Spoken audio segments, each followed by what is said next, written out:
أما بعد أعوذ بالله من الشيطان الرجيم بسم الله الرحمن الرحيم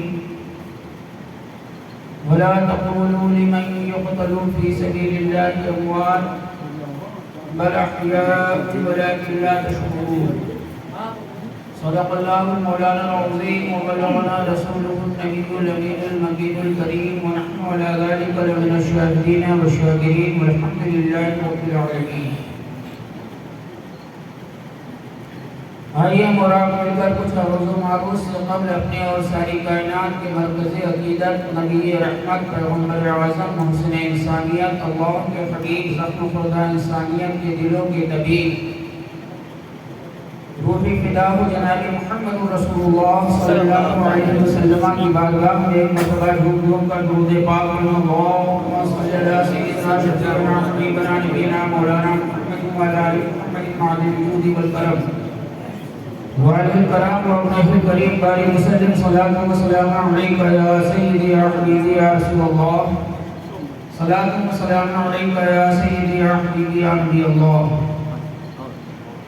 زندہ ہو جاتے ہیں مرتے ہیں جو حق کے نام پر، زندہ ہو جاتے ہیں مرتے ہیں جو حق کے نام پر، اللہ اللہ موت کو کس نے مسیحا کر دیا. آسی شہید عشق ہوں مردہ نہ جانیے، آسی شہید عشق ہوں مردہ نہ جانیے، مر کر ملی ہے زندگی جاویدہ مجھے. اور جب عشق سکھاتا ہے آداب خدا گاہی، جب عشق سکھاتا ہے آداب خدا گاہی، کھلتے ہیں غلاموں پہ اسرار شہنشاہی. حق گوئی وہ بے باکی آئینے جواں مرداں، حق گوئی وہ بے باکی آئینے جواں مرداں، اللہ کے شعروں کو آتی نہیں روباہی. عطار ہوں رومی ہوں راضی ہوں غزالی ہوں، عطار ہوں رومی ہوں راضی ہوں غزالی ہوں، کچھ ہاتھ نہیں آتا بیاہ سیر گاہی. جہاں میں اہل ایمان صورت خورشید جیتے ہیں، جہاں میں اہل ایمان صورت خورشید جیتے ہیں، ادھر ڈوبے ادھر نکلے ادھر ڈوبے ادھر نکلے. کبھی طارق موجوں کے قدم لیتے ہیں، کبھی خالد ہاتھوں میں علم لیتے ہیں. کبھی طارق موجوں کے قدم لیتے ہیں، کبھی خالد ہاتھوں میں علم لیتے ہیں. ہر دور میں اٹھتے ہیں ضد فتنے، ہر دور میں شبیر جنم لیتے ہیں. سبحان اللہ. یہ نبی اور آل نبی پر اور جھوم کر درود پاک پڑھنا اللہم صلی علی سیدنا مولانا محمد سیدنا شفیعنا حبیبنا نبینا مولانا محمد وعلی آل محمد معدن الجود والکرم وعلى الكرام وابنه الكریم بارک وسلم صلاة وسلام علیک یا سیدی یا حبیبی یا رسول اللہ. حضرات آپ یہاں دیکھ رہے ہیں علماء اکرام کا ایک نورانی قافلہ موجود ہے. دو پیران نظام ہماری نظروں کے سامنے جلوہ بار ہیں، اور ایک شخصیت ہمارے سامنے ایسی حاضر ہے کہ جن کا تعلق اور جن کی نسبت سرور کونین صلی اللہ تعالی علیہ وسلم کے مہکتے ہوئے گلشن سے ہے، مولائے کائنات کے چمن سے ہے، حسنین کریمین کے گلستان سے ہے، اور سرکار مخدوم ابد مخدوم بھیکا کے گلشن کے مہکتے ہوئے پھول ہیں. ان کی تشریف آوری یقیناً ہمارے لیے باعث برکت ہے، اور ان کی تشریف آوری یقیناً ہمارے لیے اور ہم سب کے لیے اللہ کی رحمت ہے. حضرت کی تشریف آوری پر ہم سب حضرت کا دل سے ممنون اور مشکور ہیں. برادران ملت اسلامیہ، میں نے جس آیت کریمہ کی تلاوت کرنے کا شرف حاصل کیا ہے، اس کے پس منظر میں چند باتیں پیش کر کے اپنی بات کو مکمل کرنے کی کوشش کروں گا. یہ اللہ والوں کی شان اللہ تبارک و تعالیٰ نے قرآن مقدس میں جا بجا بیان فرمایا ہے، اور اللہ تبارک و تعالیٰ نے اپنے محبوبین بندوں کی مراتب اور فضائل کو قرآن مقدس میں بیان فرما کر کے اور ہمارے لیے اللہ تبارک و تعالیٰ نے عظیم روشنی پیدا فرمائی ہے. آقا کریم صلی اللہ علیہ وسلم نے حدیث کریمہ میں ان کی فضیلتیں بیان فرمائی ہیں. چونکہ یہاں پر لفظ سالار کا جب نام آیا تو مجھے تمام سالاروں کے سالار مسعود غازی علیہ رحمت الرضوان یاد آ گئے. حضرت سیدنا سید سالار مسعود غازی رحمت اللہ تعالی علیہ جن کی نسبت سے میں خود مسعودی لکھتا ہوں، جبکہ میرا نہ کوئی قبیلہ حضرت سے منسوب ہے، جبکہ نہ میری برادری کا اس سے کوئی تعلق ہے، لیکن چونکہ شمالی ہند کے سب سے عظیم بزرگ اور سب سے جلیل القدر شخصیت حضرت سید سالار مسعود غازی رحمت اللہ تعالیٰ علیہ کے دیار سے میرا تعلق ہے، آپ کے سائے میں ہماری زندگی گزر رہی ہے۔ ہمارے آباء و اجداد اس در کے جو ہے ہمیشہ عقیدت مند رہے اور حضرت کے خاک پاک کو ہمیشہ اپنے آنکھوں کا سرما اور اپنے چہرے کا غازہ تصور کرتے رہے، اسی لیے میں نے اپنے نام کے ساتھ بھی مسعودی رکھا۔ اور جب بھی بات آتی ہے کسی شہید کی، جب بھی بات آتی ہے کسی بزرگ کی، تو ہماری جبین نیاز سید سالار مسعود غازی رحمت اللہ تعالیٰ علیہ کی چوکھٹ پہ جھک جاتی ہے۔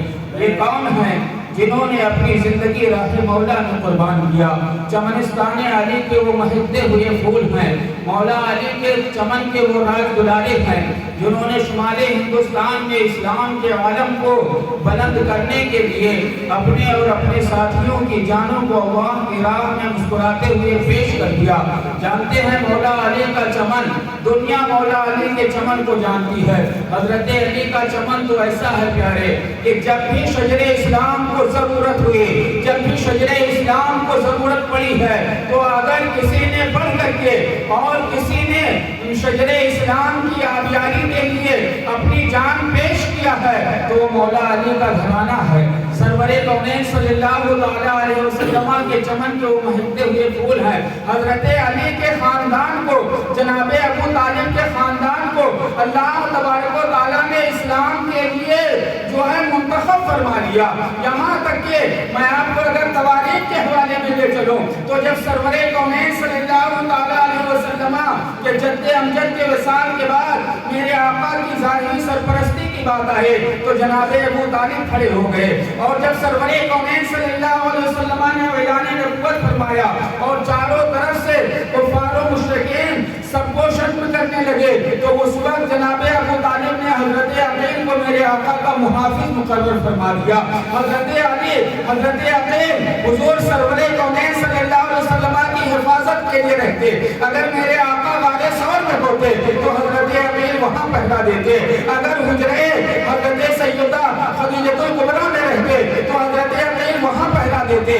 اور دیکھیے آگے بڑھ کر کے ہجرت کی رات میں جب بستر نبوت پر لیٹنے کی بات آئے تو مولا کائنات جناب ابو طالب کے لختے جگر آگے آ گئے اور مصطفیٰ جان رحمت کے بستر پر آرام کرنے کے لیے آگے بڑھے۔ اور آپ کو بتائیں کہ جب جنگ موتا کی بات آتی ہے، وہ جنگ موتا کہ جس جنگ موتا کے بارے میں مؤرخین نے لکھا ہے کہ یہ بہت بڑا معرکہ تھا، سارا روم متحد ہو کر کے، سارے مسیحی متحد ہو کر کے اسلام کے پرچم کو سرنگوں کرنے کے لیے، اسلام کو مٹانے کے لیے اور اسلام کے نام و نشان کو مٹانے کے لیے جب متحد ہوئے تو جب میرے آقا صلی اللہ علیہ وسلم کو خبر ہوئی، میرے آقا صلی اللہ علیہ وسلم نے جس لشکر کو بھیجا اس کا سپہ سالار اور امیر جسے بنایا وہ کوئی اور نہیں تھا بلکہ جناب ابو طالب کے شہزادے اور مولا علی کے بھائی حضرت جعفر طیار رضی اللہ تعالیٰ عنہ سے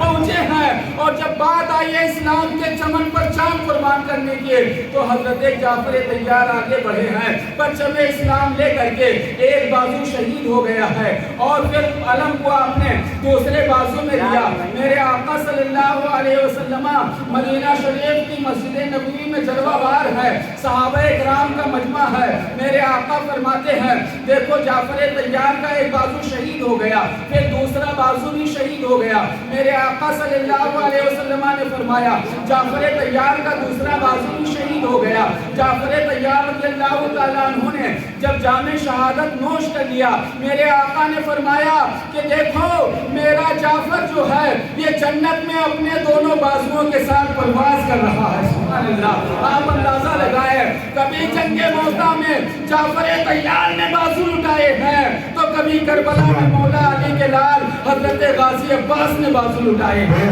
یہ خاندان تو اسی لیے پیدا ہی ہوا ہے جب بھی دین پر کوئی بات آئی ہے بڑھ کر کے علی کے لالوں نے لاج بچائی ہے۔ آج دین اسلام کی بہاریں جو ہیں یہ مولا علی کے چمن کی بدولت ہیں، خاندان فاطمہ الزہرا کی بدولت ہیں۔ اور اسی کڑی میں بات لمبی ہو جائے گی۔ شمال ہندوستان میں ایک جلیل القدر بزرگ ہیں اور ایسے بزرگ ہیں، مسلم الثبوت بزرگ ہیں، بے اتفاق بزرگ ہیں، سارے اولیاء نے جن کی عظمت کو تسلیم کیا ہے، بڑے بڑے اکابر مخدومین نے جن کی بارگاہ میں چوکھٹ بوسی کی ہے، وہ ذات سید سالار مسعود غازی رحمۃ اللہ علیہ۔ آپ جانتے ہیں 405 ہجری میں آپ کی ولادت شہر اجمیر میں ہوئی ہے۔ حضرت سلطان سالار صاحب کے لخت جگر ہیں، بی بی صدر معلیٰ کے راج دلارے ہیں۔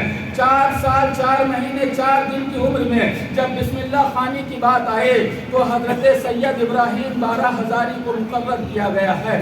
حضرت سیدنا سلطان سالار صاحب رحمۃ اللہ تعالیٰ علیہ نے اپنے لخت جگر کے لیے حضرت سید ابراہیم شہید جن کی مزار مبارکہ بحریچ جائیں گے اور روڈ ویز سے جب آپ نکلیں گے کہاں روڈ ویز سے گھنٹہ گھر کے لیے تو داہنی طرف ان کی مزار پاک ہے، مسجد ہے۔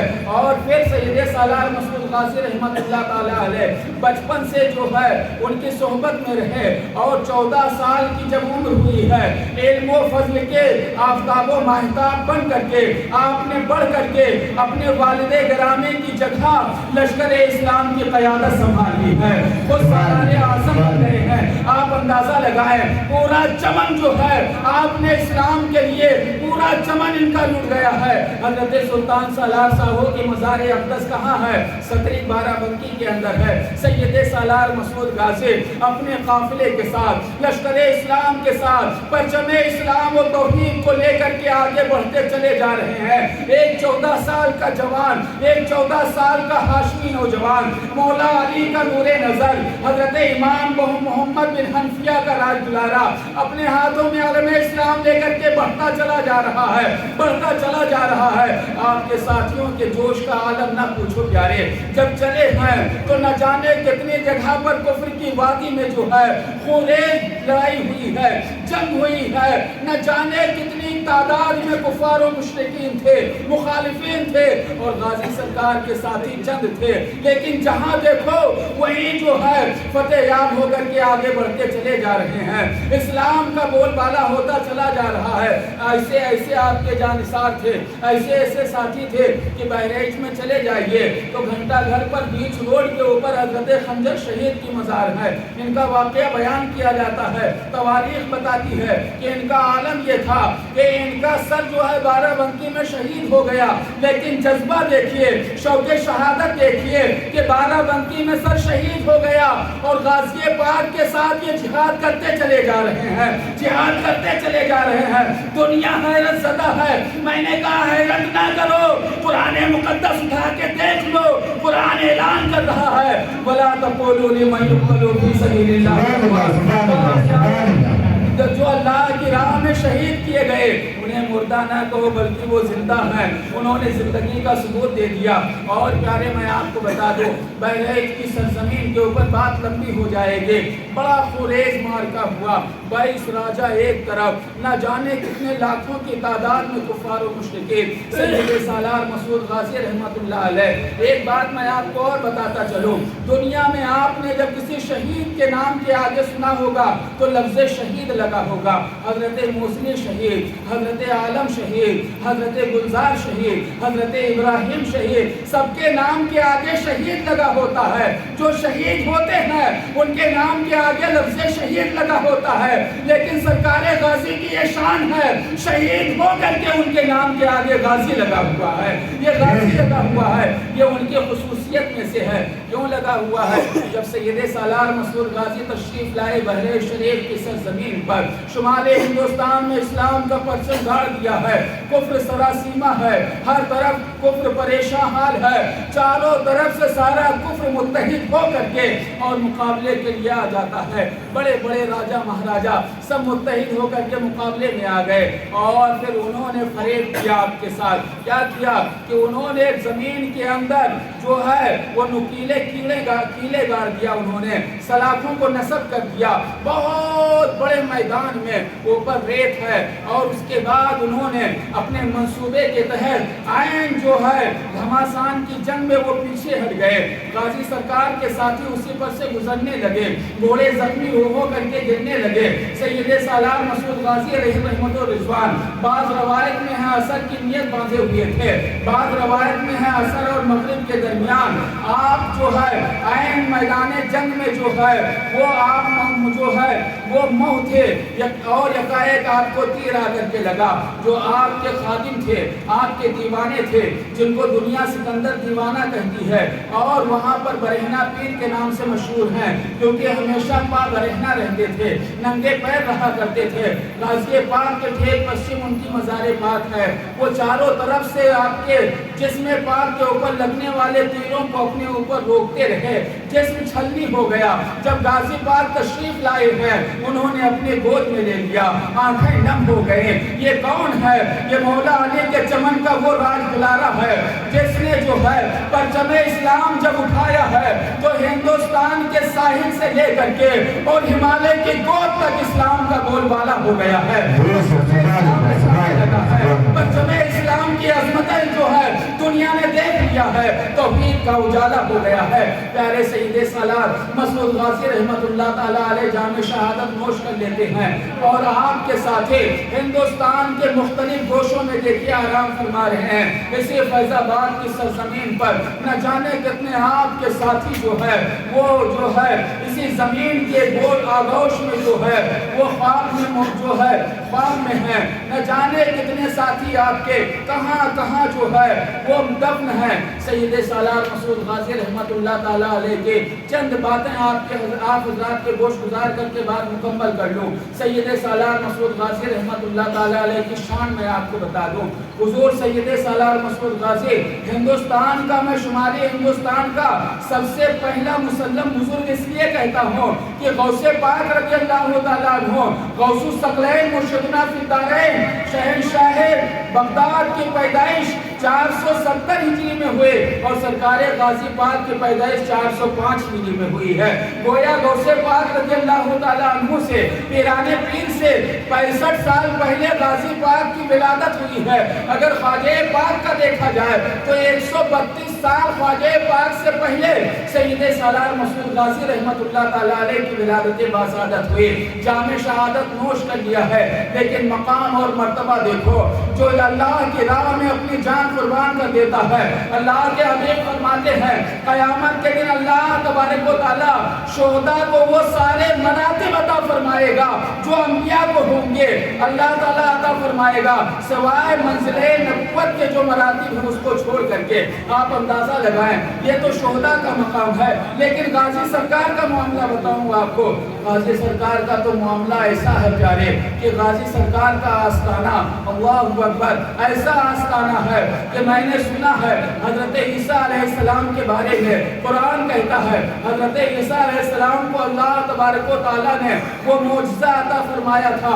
آپ خود فرماتے ہیں انا ابرئ الاکمہ والابرص واحیی الموتى باذن اللہ، میں مادر ذات کوڑھی کو اور مادر ذات اندھے کو شفا دیتا ہوں اور مردے کو اللہ کے حکم سے زندہ کر دیتا ہوں۔ یہ تو نبیوں کی تعریف ہم نے قرآن میں سنا ہے، لیکن پیارے چلیے سید سالار مسعود غازی کی بارگاہ میں ہر سال آپ کی بارگاہ میں جب عرس کا موقع ہوتا ہے، سال بھر جزام اور برس سے جو ہے تڑپتے ہوئے لوگ وہاں پر نظر آتے ہیں اور آپ کے حوض میں پڑے رہتے ہیں یا غازی کا نعرہ لگاتے رہتے ہیں، لیکن جب عرس کا موقع آتا ہے غازی پاک کا فیضان ہوتا ہے اور تعداد میں جزام اور برس کے مریضوں کو اللہ تعالیٰ شفا عطا فرماتے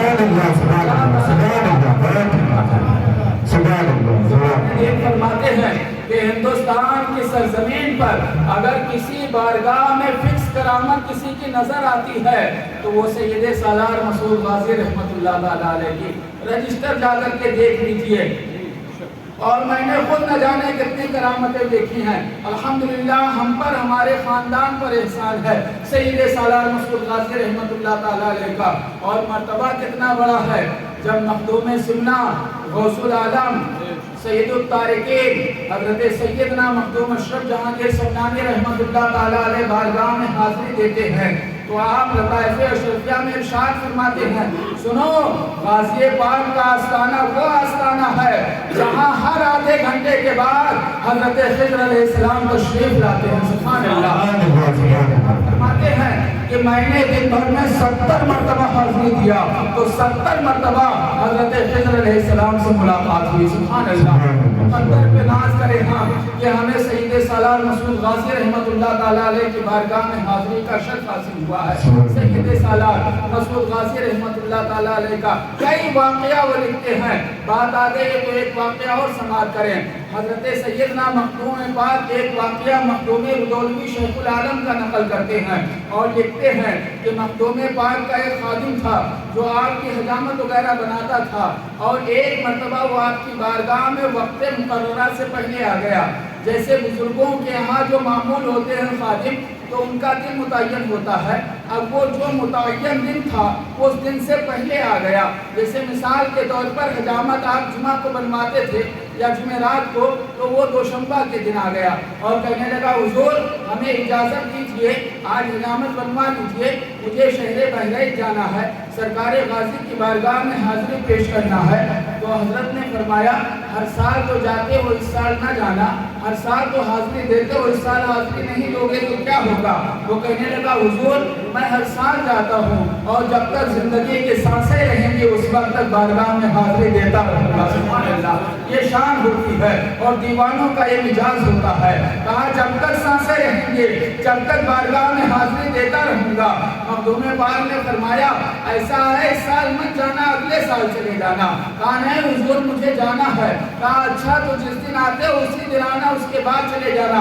کہا نہیں حضور میں جاؤں گا تو 14 رجب کی تاریخ میں جاؤں گا، میں اسی دن جاؤں گا جس دن غازی سرکار کا اس سے پاک ہوتا ہے۔ حضرت نے فرمایا مان جاؤ۔ کہا حضور اگر آپ کو مجھے خدمت کے لیے رکھنا ہے تو رکھیے، ورنہ میں چلا۔ آپ سے آج کے بعد میں جو ہے وہ دستبردار ہوتا ہوں۔ جب سمجھ گئے کہ اب دیوانہ مچل گیا ہے، جب سمجھ گئے کہ اس کا جو ہے وہ اعتقاد اتنا مستحکم ہے کہ یہ کسی طرح سے ماننے والا نہیں ہے، تو مخدوم پاک مسکرانے لگے اور مسکرا کے ارشاد فرمایا ٹھیک ہے اگر نہیں مانتے ہو تو ٹھیک ہے تم میری حجامت بنا دو، لیکن جانے سے پہلے مجھ سے مل لینا۔ اتنا ارشاد فرمانے کے بعد میں وہ چلا، آپ نے حجامت بنوائی، وہ گھر گیا، تیار ہو کر کے آیا، کہا بابا سلام میں چلا۔ حضرت نے فرمایا رکو رکو تھوڑا کام ہے، پھر ایک رکے پہ کچھ لکھا اور ہاتھوں میں دیا اور کہا جاؤ جانا وہاں پر، تو جب زنجیری دروازہ پار کرو گے، نال دروازہ پار کرو گے، آستانے پر پہنچو گے، آستانے کے ٹھیک بغل میں تم دیکھو گے ایک جو ہے سندل کا پیڑ ہے، اسی سندل کے پیڑ کے نیچے تمہیں ایک نوجوان نظر آئیں گے، ایک خوبصورت شخصیت نظر آئیں گے جن کا چہرہ آفتاب و ماہتاب کی طرح چمکتا ہوگا، جن کے جسم کے اوپر ایک نورانی لباس ہوگا، یہ پرچہ انہیں دے دینا۔ اس نے کہا حضرت جب جا ہی رہا ہوں تو آپ کے حکم کی تعمیل میں کون سی جو ہے وہ رکاوٹ ہے؟ بہرحال میں آپ کے حکم کی تعمیل اور ارشاد کی تعمیل کروں گا، جاؤں گا یہ پرچہ پہنچا دوں گا بارگاہ میں۔ گیا وہاں پہنچنے کے بعد میں فاتحہ خوانی کی اور جو ہے دربار میں پہنچا اور مزار اقدس پر حاضری پیش کی اور مزار انور کے جو ہے بوسے دیے۔ پھر اس کے بعد میں وہاں پر گیا جہاں پر جو حضرت نے نشاندہی کیا، کیا دیکھتے ہیں کہ تقریباً 18 سے 20 سال کے بیچ میں ایک نوجوان خوبرو طویل القامت بہت ہی وجیح حسین و جمیل وہاں پر جو ہے وہ کھڑے ہوئے اور اسے دیکھ کر کے مسکرا رہے ہیں۔ جسم کے اوپر لباس جو ہے وہ نہایت نورانی ہے، سیرت دیکھو تو دیکھتے رہ جاؤ، صورت دیکھو تو موہنی صورت ہے۔ وہ گیا قریب اور جانے کے بعد میں رقعہ پیش کیا۔ حضرت نے فرمایا حضرت نے رقعہ لیا اور رقعہ لینے کے بعد میں سلام کا جواب دیا، مسکرا کے فرمایا ادومی سے آئے ہو؟ عرض کیا حضور قدم بوسی کرنے لگا اور اس کے بعد پڑھا رقعہ